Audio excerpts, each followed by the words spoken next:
अगर मुख्यमंत्री गृह मंत्री खुद शामिल हैं तो उनको भी दंडित किया जाए। हमारी ज़मीन हम जोतेंगे, ये बवाल कैसे हो गया? ये पुलिस क्या कर रही थी 500 वहाँ? हम अपना खेत जोतने जा रहे हैं, 500 पुलिस आ गई आपकी? 500 पुलिस इनकाउंटर के लिए भेजी गई थी मुझे। आपके काउंटर के लिए? तो क्या भाई, हम क्या चीज़ है? हम तो अकेले देह से गए थे। क्या कर रहे थे आप? ये नए यमराजों से हम डरने वाले नहीं। किसी मुख्यमंत्री को हत्या करने का आदेश देने का अधिकार मिला है संविधान ने। पहले अभी एक हत्या किया था भरत तिवारी का, अब ऐसा 10 हत्या करेगा बिहार में। कि वो व्यक्ति कौन था, हत्या का आदेश दिया उनका? गृह विभाग का डीजी। ना कोई FIR, ना कोई चार्जशीट। 11 करोड़ घर में पकड़ा गया, इसके बाद भी कोई कार्रवाई नहीं। अभी तो हम लोग जो शीर्ष पर बैठे हैं उनके सूची, दीपक कुमार, आनंद किशोर, संतोष कुमार मल, कुमार रवि, ये जैसे जो बड़े लोग हैं उसके बारे में बारी बारी से साक्ष्य दे रहे हैं। बिहार में विपक्ष मजबूती से अपनी आवाज उठा रहा है। भ्रष्टाचार के खिलाफ लगातार जो है खुलासे पर खुलासे किए जा रहे हैं और ऐसे में कुछ सवाल है। हमारे साथ खास बातचीत के लिए बक्सर से राजद सांसद सुधाकर सिंह मौजूद हैं। नमस्कार, आप देख रहे हैं देशवा न्यूज। मैं हूँ आपके साथ वैष्णवी। सबसे पहले देशवा पर स्वागत है आपका। नमस्ते। लगातार आप भ्रष्ट अधिकारियों की पोल खोल रहे, कितनी बड़ी लिस्ट है आपके पास? आज इसके बारे में, कल उसके बारे में।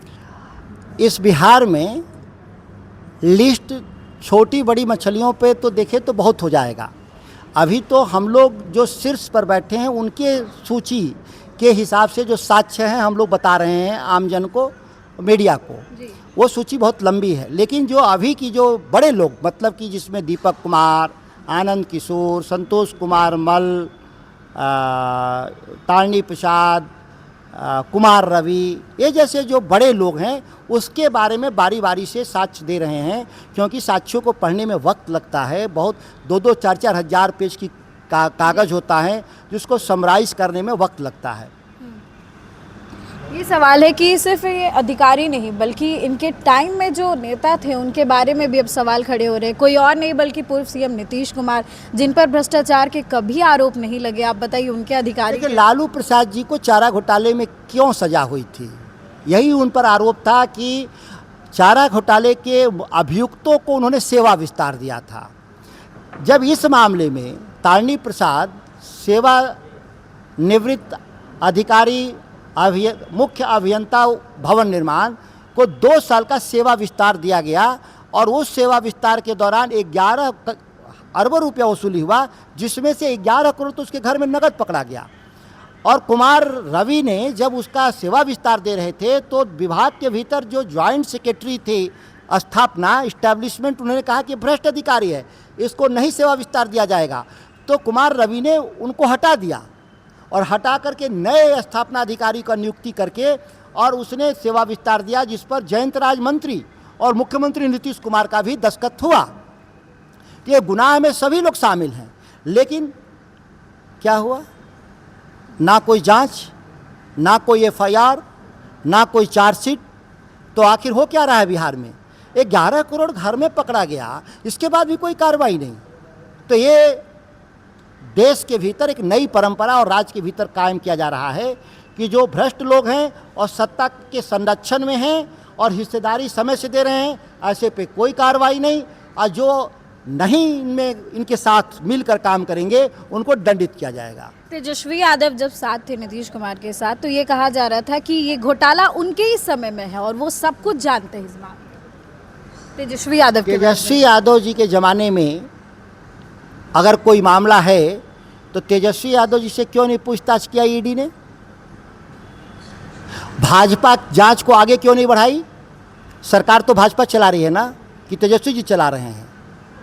ये भ्रष्ट लोग हैं। ऋषु श्रीवाले में बोल रहे हैं कि इनकी भी सवाल आप भी पूछिएगा ना मैडम, कि तेजस्वी जी पर अगर आरोप है तो क्यों आप बचा रहे हैं? आपने क्यों नहीं जांच किया? क्यों चार्जशीट? लालू जी के ज़माने का केस चला रहा है, जिस समय तेजस्वी जी बच्चा थे लालू जी के ज़माने में, वो केस उन पर चल रहा है। तो इनके रिजीम वाला क्यों नहीं चल रहा है? इसलिए कि हमारा राष्ट्रीय जनता दल जब साबित कर दिया कि आप भ्रष्ट हैं, तो केवल बातों को डाइवर्ट करने के लिए मीडिया में बिना झूठे तेजस्वी जी का नाम लेना शुरू कर देते हैं। अगर आपके पास है तो ईडी के रिपोर्ट में तेजस्वी जी का नाम क्यों नहीं है? आप पढ़ लीजिए, 278 पेज का है, उसमें तेजस्वी जी का क्यों नहीं नाम लिखा आपने? ये सवाल है भरत तिवारी एनकाउंटर को लेकर के। लगातार लोग जा रहे, चिराग भी पहुंचे थे, सब कह रहे हम 24 घंटे में न्याय दिला देंगे। कैसे आप देख रहे हैं? क्या 24 घंटा बीत गया, आप देख रहे हैं ना, आज ही से जा रहे हैं लोग, आ रहे हैं।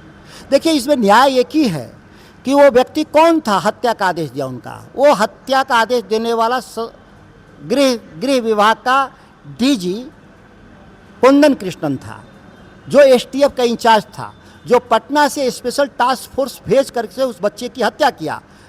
2 मिनट में केस सॉल्व हो जाएगा। फिर भी ये कहाँ घूम रहे हैं भाई? एक केस को ख़त्म करने के लिए, रफा दफा करने के लिए इस तरह की बात हो रही है। इसको बचाना है, कुंदन कृष्णन को बचा रहे हैं लोग। वो डीजी है कुंदन कृष्णन, उसको बचाने के लिए हो रहा है सब।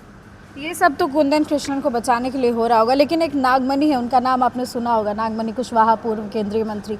वो ऐसे ऐसे बयान दे रहे कि पाकिस्तान से इसका कनेक्शन था, इसके पास हथियार पाकिस्तान वाला है, घर में उनके बारे में कहते थे कि बिना मनी के नाग है, टूथलेस जिसको हम लोग बोलते हैं। कुछ भी कह सकते हैं। उनके पिता की हत्या कर दी गई थी बिहार में ऐसे ही अपराधियों के द्वारा। भूल गए कि उनके पिता की हत्या कर दी गई थी बिहार में। समाजवादियों ने लड़ा उनके पिता के हत्यारों के खिलाफ, और आज वो दूसरी बात कर रहे हैं। आप बड़े आदमी हो गए हैं नागमणि जी, इसीलिए कुछ भी कर सकते हैं, कुछ भी कह सकते हैं, क्या कहा जाए। ये सब जो चल रहा है, अब इसी बीच में आपने देखा होगा कि कैसे एसडीपीओ को डीएसपी बना दिया गया मद्य निषेध विभाग का, जिस पर अभी हत्या का आरोप लगा है। वही तो, अब वो दो गुने ताकत से हत्या करेगा। अब उसको प्राइम पोस्टिंग मिल गई ना, प्राइज पोस्टिंग बोलते हैं। सरकार तो प्राइज दे रही है, मनोबल बढ़ा रही है। यही मैं कहा कि अब तो प्राइज पोस्टिंग मिल गया। पहले अब 1 हत्या किया था भरत तिवारी का, अब ऐसा 10 हत्या करेगा बिहार में। बिहार भर में शराब बेचवाएगा घूम के, मद्य निषेध क्या करेगा, मद्य को उपलब्ध कराएगा। अब सम्राट चौधरी तो कहते हैं कि हम ऐसे ऐसे ऑफिसर्स को खुली छूट देते हैं कि अधिकार, इसको अपराधियों को ठिकाने लगा दो एकदम 24 घंटा में। सवाल ये है कि सम्राट चौधरी जो बोल रहे हैं कानूनन सही है? किसी मुख्यमंत्री को हत्या करने का आदेश देने का अधिकार मिला है संविधान ने? आप संविधान का ओथ लेकर, संविधान की शपथ लेकर संविधान विरोधी बात कर रहे हैं। आपकी केवल ड्यूटी है अपराधियों को पकड़ना, एफआईआर करना, जांच करना और कोर्ट के सामने प्रोड्यूस करना। जज साहब तय करेंगे कि इसको मृत्युदंड देना है कि इसको छोड़ना है।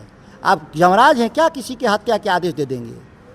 तो एनकाउंटर पे एनकाउंटर हो रहे, उसको आप कैसे देखते हैं? सेलेक्टिव तरीके से इनकाउंटर हुआ है, इसीलिए जांच टोटालिटी में किया जाए और टोटल जांच करके ऐसे गुनाहगारों को, अगर मुख्यमंत्री, गृह मंत्री खुद शामिल हैं तो उनको भी दंडित किया जाए। मोतिहारी में ट्रैक्टर चला के आपने बवाल कर दिया, एकदम लोग आ गए वहाँ पर। हमारी ज़मीन हम जोतेंगे, ये बवाल कैसे हो गया? ये पुलिस क्या कर रही थी 500 वहाँ?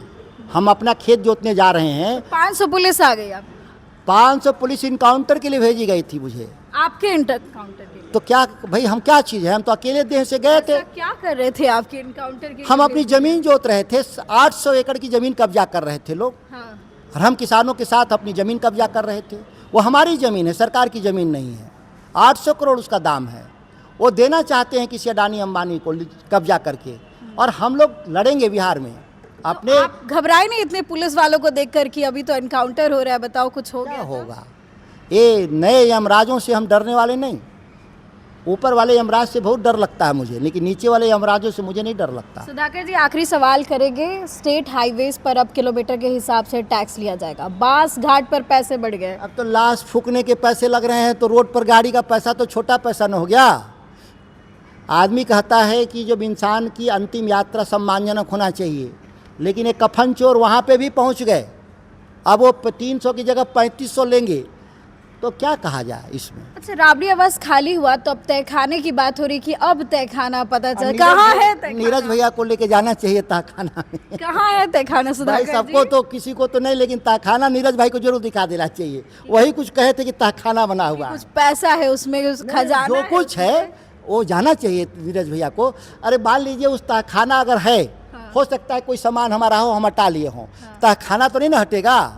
तो खुदाई करके भाई नीरज भाई पूरे बिहार को बता दीजिए, अब तो आपके हाथ में आ गया है। नहीं तो नीरज भैया, हम लोग तो यही मानते हैं कि फिर कुछ बोलिएगा। ठीक है, धन्यवाद बातचीत करने के लिए। देखिए, आप सुन रहे थे सांसद सुधाकर सिंह को, जिन्होंने बेबाकी से अपनी बात रखी है। फिलहाल इस खबर में बस इतना ही। देखते रहे देशवाणी।